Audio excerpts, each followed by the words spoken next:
మధుసూదన్ రావు గుర్తుపెట్టుకో, ఎల్లకాలం ఇదే మాదిరిగా ఉండదు. ప్రజాస్వామ్యంలో ఉన్నాం మనం. నీ టోపీ మీద ఉన్న సింహాలకు అర్థమేమిటో తెలుసా? అధికారంలో ఉన్న వాళ్లకు సెల్యూట్ కొట్టడం కాదు, ప్రజాస్వామ్యాన్ని కాపాడడం కోసం మీరున్నారు.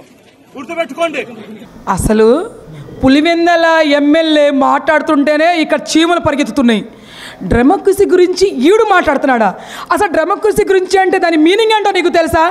డెమోక్రసీ గురించి నువ్వు ఏ రకంగా మాట్లాడుతున్నావు? జగన్మోహన్ రెడ్డి 5 ఏళ్ళు డెమోక్రసీ తీసుకెళ్ళిపోయి కాలాలు కలిపి పెట్టేశావుగా. ఈ మహిళల్ని తీసుకెళ్ళి ఒక మైనారిటీ మహిళల మీద ఏ రకంగా నువ్వు ఇరుచుకొని పడి కేసులు పెట్టి ఎన్ని బాధలు పెట్టావు, ఇళ్లలో కూడా లేకుండా చేసావు. డెమోక్రసీ గురించి మాట్లాడుతున్నావు. ఇలా నశించిపోతుందా? అంటే ఏం నశించిపోతుంది?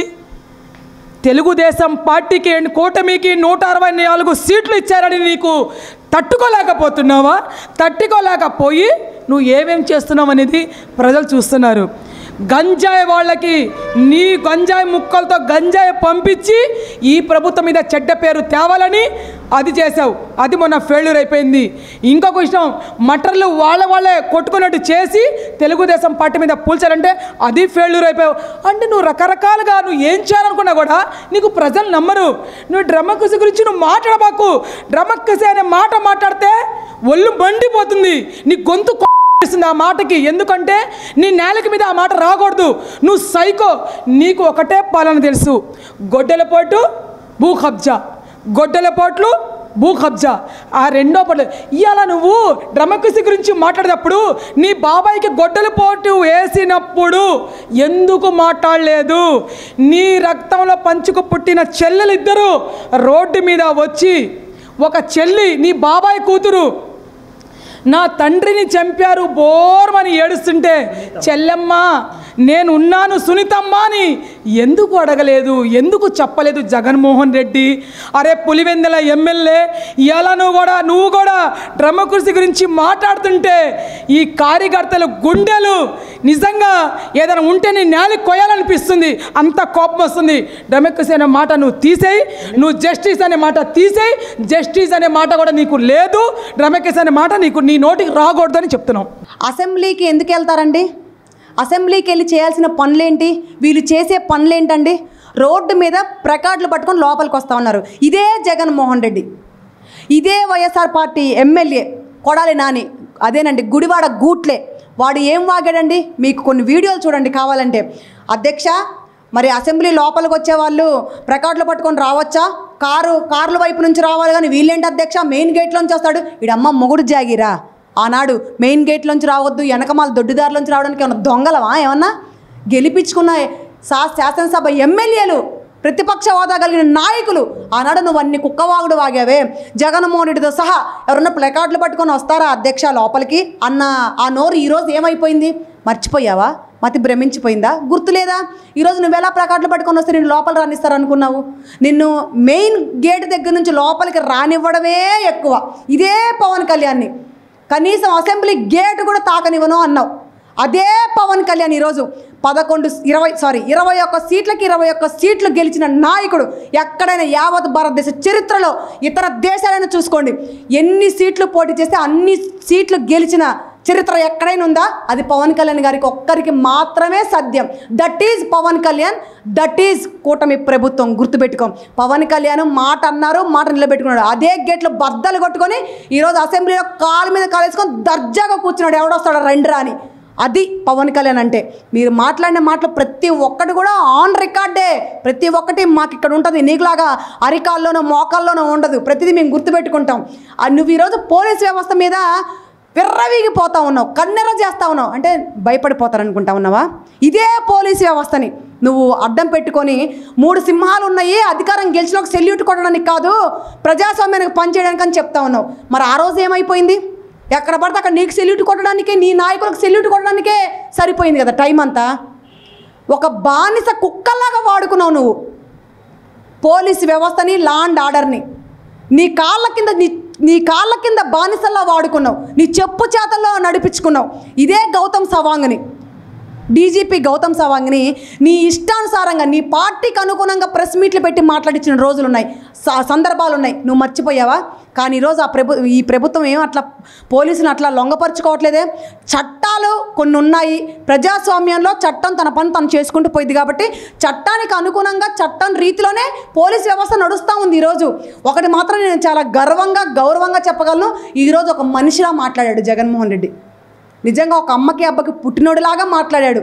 ఈరోజు మనిషి ఈడు కూడా ఒక మనిషిరా బాబా అని నిరూపించుకున్నాడు. ఎందుకంటే మనం ప్రజాస్వామ్యంలో బ్రతుకుతున్నాం అని పోలీసుల్ని హెచ్చరిస్తూ ఉన్నాడు. అంటే వైఎస్ఆర్ కాంగ్రెస్ పార్టీ 5 సంవత్సరాల అధికారంలో ఉన్నప్పుడు తాలిబాన్ల ప్రభుత్వం నడిచింది, జగన్మోహన్ రెడ్డి ప్రభుత్వం నడిచింది, రాజన్న రాజ్యాంగం నడిచింది. కానీ ఈరోజు ప్రజాస్వామ్యం నడుస్తుందని, ప్రజాస్వామ్య వ్యవస్థలోనే కూటమి ప్రభుత్వం పనిచేస్తుందని ఆయనే ఒప్పుకున్నాడు. కాబట్టి ఈ విషయానికి మాత్రం జగనన్నకి నేను ఒక ఆంధ్ర రాష్ట్ర ఆడపడుచుగా సెల్యూట్ చేస్తా ఉన్నాను. ఒక మనిషిలాగా నా రాజకీయ చరిత్రలో ఈరోజే నేను జగన్మోహన్ రెడ్డి ఒక మనిషిలా మాట్లాడాలని నేను అభిప్రాయపడతా ఉన్నాను. మీరు ఏదైతే పోలీసు వ్యవస్థని పిచ్చిగా మీకు ఇష్టానుసారంగా మాట్లాడుతున్నారో అది పద్ధతి కాదని తెలియజేస్తా ఉన్నారు. చట్టం మీ చుట్టాలేం కాదు, పోలీస్ వ్యవస్థ మీ చుట్టమేం కాదు, మీ ప్రభుత్వమేం కాదు. మీరు నడవడానికి మీ హవా సాగడానికి ప్రకాట్లు పట్టుకొని లోపలికి అవసరమే లేదు. ఇంకొక మాట నేను నా ఫోన్లో ఒకటి చూపిస్తానండి. సేవ్ డెమోక్రసీ అంటండి, ఒకసారి చూడండి. సేవ్ డెమోక్రసీ అని అడగడానికి ఇందులో ఉన్న ఏ ఒక్కడికైనా అర్హత ఉందని అడుగుతా ఉన్నాను. ఏ ఒక్కడికైనా ఇందులో ఉన్న ప్రతి ఒక్కరు మీకు కనిపిస్తూనే ఉన్నారు, ఆంధ్ర రాష్ట్ర ప్రజలకు కనిపిస్తూనే ఉన్నారు. ఏ ఒక్కడికైనా అర్హత ఉందా? సేవ్ డెమోక్రసీ అంటే ఏంటి? అసలు దానికి అర్థం తెలుసా? ఇందులో ఉన్న ఏ ఒక్కడికైనా?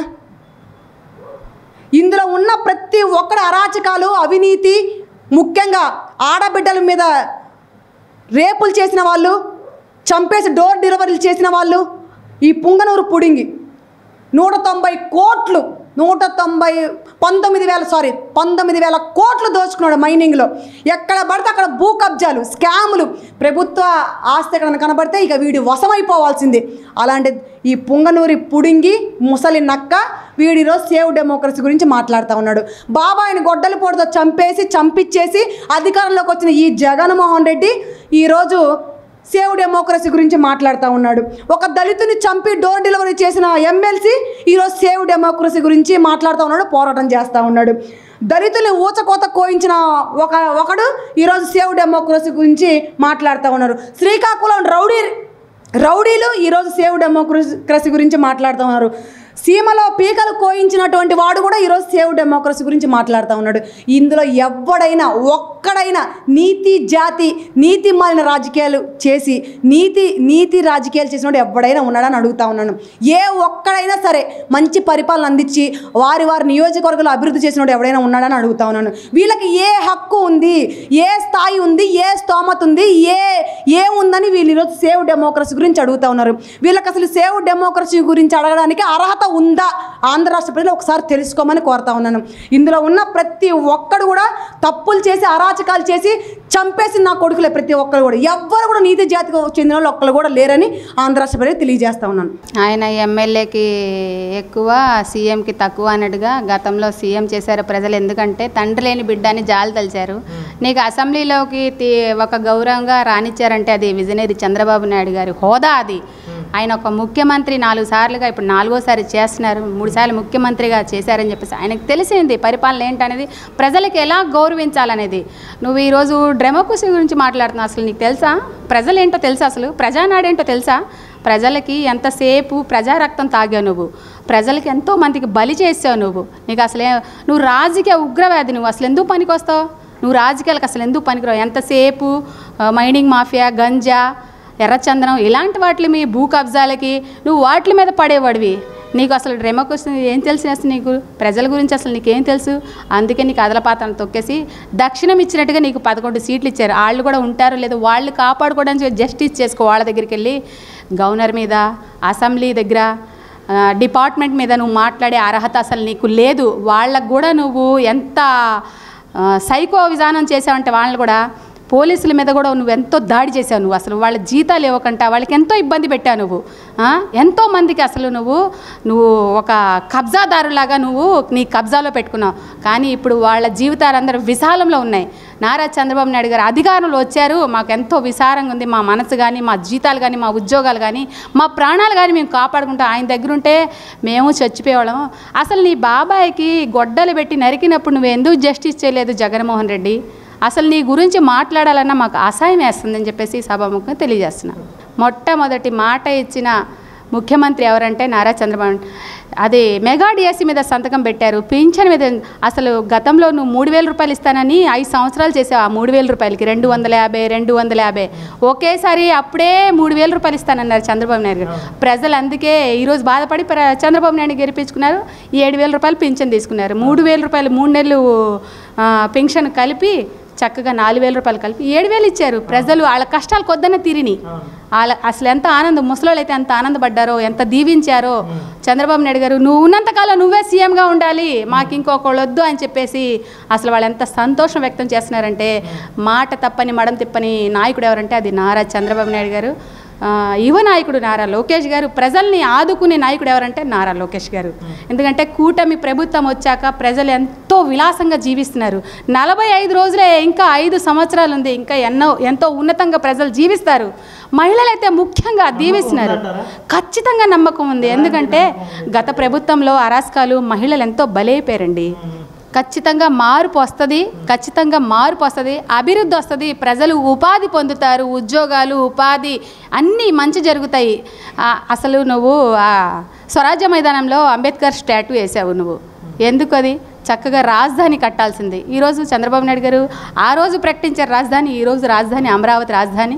ఖచ్చితంగా అమరావతి రైతులు కూడా నారా చంద్రబాబు నాయుడు గారిని పూజిస్తారు, ఒక దేవుళ్లాగా భావిస్తారు. అలాగే ఆంధ్ర రాష్ట్ర ప్రజలందరూ కూడా చంద్రబాబు నాయుడు గారిని దేవుడిగా భావిస్తారు.